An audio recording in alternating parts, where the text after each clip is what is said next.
Pizza এমন একটা খাবার যেটা মনে হয় বড় ছোট সবাই পছন্দ করে। আমাদের বাসায় তো আমার আব্বু-আম্মুও পছন্দ করে। আমরা তো পছন্দ করি। তো ভাবলাম হচ্ছে আজকের ইফতারে একটা পিজ্জা বানায় ফেলি।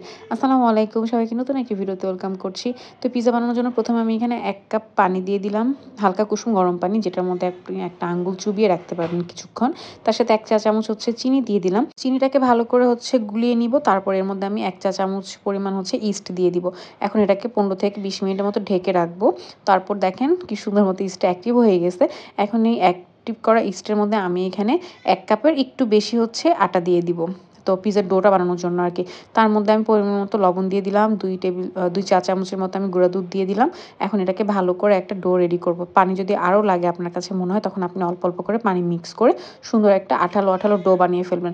মানে ডোটা আপনার ১ম এ মনে হবে যে আঠালো, আঠালো বাট যখনই আপনি ৫-১০ মিনিট রেস্টে রাখবেন, তারপর এসে দেখবেন হচ্ছে যে সুন্দর মতো আর আঠালো, আঠালো ভাবটা থাকে না তখন মানে হাতের সাথে লেগে আসবে না এরকম।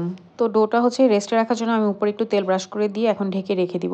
এপাশে টপিংসে দিব আমি হচ্ছে চিকেন। তো চিকেনে আমি এখানে গোলমরিচের গুঁড়া, আদা বাটা, রসুন বাটা আর লবণ দিয়ে সুন্দর মতো মাখিয়ে কিছুক্ষণের জন্য রেখে দিব। আমি এখানে একটু লাল মরিচের গুঁড়া দিব, না হলে আমার কাছে মনে হয় যে একদম বেশি সাদা, সাদা হয়ে থাকে আরকি। তো এটাকে আমি হচ্ছে ১৫ থেকে ২০ মিনিটের মতো রেখে দিব। তারপর আমি হচ্ছে একটা ফ্রাই প্যানে এগুলোকে ভেজে নিব। খুব বেশি সময় নিয়ে ভাজবো না বা একদম লাল, লাল করে শক্ত, শক্ত করে ভাজবো না। তেলের মধ্যে রেখে ভেজে নিব। খুব বেশি অল্প আঁচে দিব না, তাহলে চিকেন থেকে পানি ছাড়বে। মানে বেশি আঁচেই ভাজা, ভাজা করে নিব আরকি। কিন্তু একদম লাল, লাল করলে মনে হয় যে বেশি শক্ত হয়ে যায়। এজন্যই দেখেন চিকেনটা সিদ্ধ হওয়ার পরই আমি চিকেনটা নামায় ফেলবো। এপাশে এখানে আমি এটাকে ২ ঘন্টার জন্য রেস্টে রেখে দিয়েছিলাম ডোটাকে। ২ ঘন্টা পর দেখেন মাশাআল্লাহ ডোটা কি সুন্দর অ্যাক্টিভ মানে ফুলে উঠছে।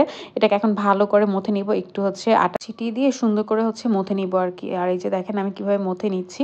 এরকম করে, করে হচ্ছে ঘুরিয়ে, ঘুরিয়ে মথে নিব। তাহলে পিজ্জার ডোটা অনেক সুন্দর হয় আর এবং পিজ্জার ব্রেডটাও অনেক বেশি সফট হয়। তো এভাবে করে, করে আমি হচ্ছে ডোটাকে রেডি করে নিলাম। আর ওই পাশে আমি টপিংসের জন্য আরও যা, যা লাগে সব কেটে নিয়ে রেখে দিয়েছিলাম আগেই। আমি এখানে নিছি হচ্ছে এই যে চিকেন, সাথে ক্যাপসিকাম, সাথে সসেস ছিল, সাথে মাশরুম। সসটা একটু সতে করে নিলে আরও ভাল লাগে। বাট আমার না একটুও মনে নাই। আর এপাশে হচ্ছে আমি চিজ হচ্ছে গ্রেট করে নিছি আগে থেকেই। তো এখন হচ্ছে আমি আজকে চুলায় বানাবো পিজ্জাটা। তো এজন্য আমি ফ্রাই প্যানে সামান্য ১ম এ হচ্ছে আটা ছিটিয়ে দিলাম। এর উপরে যেই ডোটা রেডি করে রাখছিলাম সেটাকে হাত দিয়ে চেপে, চেপে বড় করে নিচ্ছি। এটাই আমি এখানে ফ্রাই প্যানে রেখে, রেখে হচ্ছে বড় করে নিব যে দেখেই বুঝবেন কেমন করে বড় করে নিচ্ছি। তো এটাকে পুরা ফ্রাই প্যান ছড়ানোর পর তো এরপর আমি বাকি সব কাজ করব আরকি। তো এই যে পুরা ফ্রাই প্যান আমার হয়ে গেছে। খুব বেশি পাতলাও হবে না, আবার খুব বেশি মোটাও করব না। এরপর একটা কাঁটা চামচ দিয়ে এরকম করে হচ্ছে ফুটা করে দিব। এরপর আমি এর মধ্যে দিব আজকে টমেটো সস। আপনি চাইলে পিজ্জা সস দিতে পারেন। বাজারে যেকোনো পিজ্জা সস কেনা পাওয়া যায়। চাইলে বাসায়ও বানাতে পারেন। বাট আমার আসলে আজকে অত ধৈর্য ছিল না কোনো কিছু বানানোর। যার জন্য আমি হচ্ছে টমেটো সসটা ইউজ করছি। পুরাটাকে একদম ভালো করে টমেটো সস দিয়ে দিছি। সাথে আমি এখানে একটু মেয়োনিজ দিয়ে দিছি। এই মেয়োনিজটা বাসায় বানানো। এটার রেসিপি আমি আপনার সাথে একটা রিলে শেয়ার করছি আজকে।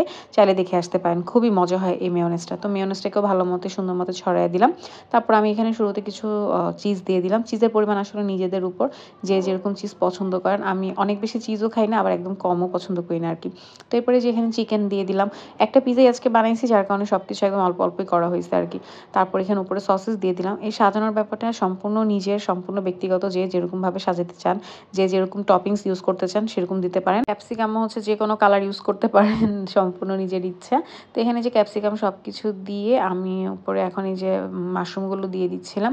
ওই যে বললাম মাশরুম আর কি বলে সসটাকে যদি একটু সতে করে নিতাম আরও বেশি ভালো হইতো। আমার আসলে মনেই ছিল না। তারপরে যে লাস্টে আমি উপরে হচ্ছে বেশি করে চিজ দিয়ে দিচ্ছিলাম। মানে খুব কমও দেই নাই, আবার খুব একদম যে ওভারলোডেড চিজ দিছি সেরকমও না। তো লাস্টে আমি একটু গোলমরিচের গুঁড়া দিয়ে দিলাম। অরিগ্যানোটা দিলে আরও বেশি মজা হয়। বাট অরিগ্যানো আজকে বাসায় ছিল না যার জন্য দেওয়া হয় নাই। তো একটু গোলমরিচের গুঁড়া দিলেও কিন্তু খেতে মজা লাগে। আর চিলি ফ্লেক্সটা আমি একটু এভয়েড করতেছি যার জন্য চিলি ফ্লেক্সটাও আজকে দেইনি। তো এই যে এটাকে আমি এখন সুন্দর মতো চুলায় বসায় দিলাম। ফার্স্টে হচ্ছে ৫ মিনিট আমি একদম হাই ফ্লেমে রেখে দিব। তারপর ফ্লেমটা হচ্ছে একদম লোতে রেখে মোটামুটি ১৫ থেকে ২০ মিনিটের মধ্যেই পিজ্জা কিন্তু একদম রেডি হয়ে যায়। দেখেন মাশাআল্লাহ কি সুন্দর হইছে। আর চিজটাও কিন্তু সুন্দর হচ্ছে মেল্ট হইছে প্রপারলি। গরম, গরম পিজ্জাটা দেখে যে কি ভাল লাগতেছিল আর কি সুন্দর ফ্লেভার যে হইছিল। আর আমি সবসময় পিজ্জা বাসায় এভাবে কাটি কেচি দিয়ে কেউ হাসবেন না প্লিজ। আমরা বাসায় আসলে বাসায় তো অত ফর্মালিটির কিছু নাই। তো দেখা যায় যা আছে তা দিয়েই কাটি। তো আমি এখানে হচ্ছে কেচি দিয়েই কেটে নিচ্ছিলাম। তো দেখেন মাশাআল্লাহ, মাশাআল্লাহ কি সুন্দর একটা পিজ্জা হইছে।